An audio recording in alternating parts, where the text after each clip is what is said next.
My name is Susan. I am single, in my mid-30s, and have no children. I earn 131,000 shillings after statutory deductions. However, after other deductions, I am left with about 25,000 shillings. I took a 2 million shilling bank loan with a repayment period of about 3 years.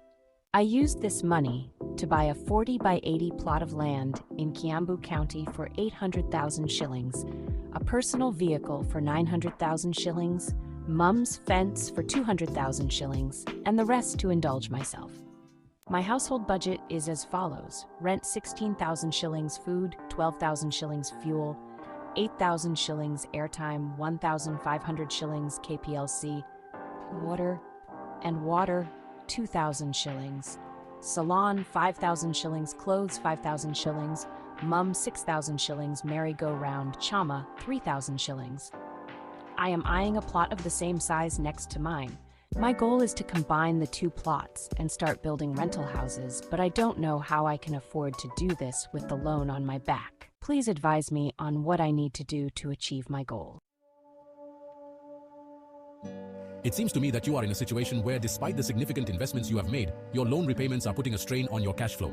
You need a financial plan to help you get a grip on the current situation before you embark on your goals of buying the additional land and renting out the building. Let's assess your current expenditure. From an income of 131,000 shillings, you are left with 7,500 shillings after your loan repayment of 65,000 shillings and other expenses, totaling 58,500 shillings. This is not enough to work towards your goals. You need to reevaluate your budget. I propose you make the following adjustments. First, consider reducing your salon and clothing expenses. For example, if you reduce each by 2,000 shillings, you will have freed up an additional 4,000 shillings per month. Second, find a way to reduce your fuel expenditure. You could do this by either reducing the number of journeys you make or by carpooling with others.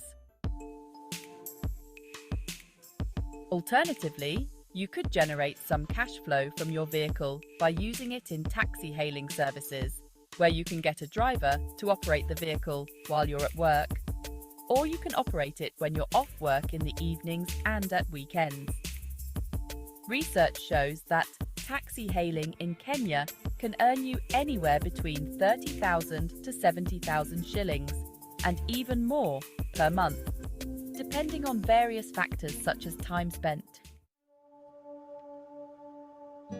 This will bring your total savings to 13,500 shillings. Thirdly, consider either reducing or stopping your contribution to the merry-go-round chama to free up 3,000 shillings. These adjustments alone could increase your remaining income to 16,500 shillings per month. As for the loan repayment, which is your largest single expense, consider approaching your bank to negotiate a restructuring by extending the repayment period. This will reduce your installments and further ease your cash flow. The other option would be to join a SACCO and save the 16,500 shillings from your budget adjustments for a year, while still paying the usual bank deduction, at which point your loan balance should be around 635,000 shillings.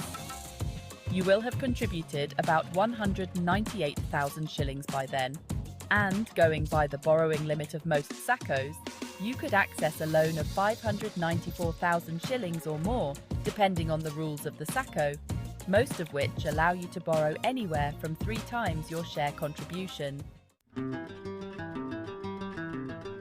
There's also the possibility of approaching the same SACCO for a loan to purchase the additional land you have in mind, again at a much lower interest rate than a traditional bank loan.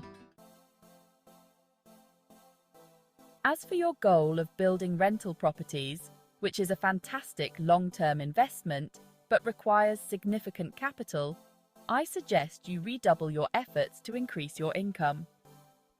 You could do this by considering freelance work in your spare time, renting out your vehicle when it's not in use, or even starting a business that matches your skills and interests. If you decide to start a business, make sure you do your research on what the market needs before you invest in a business. You could also equip yourself with the skills to become a better entrepreneur by taking a short course, thereby increasing your chances of success should you choose this route. Ultimately, it may be necessary to extend your timeline for buying the additional land and starting construction until you have at least paid off your current outstanding loan. Financial stability should be your priority, despite your good intentions to take advantage of the opportunity you see. Focus on managing your expenses, pursuing loan restructuring and saving diligently for any further investments. It will take patience and discipline, but in the end, you will be in a better position to achieve your goals without compromising your financial stability.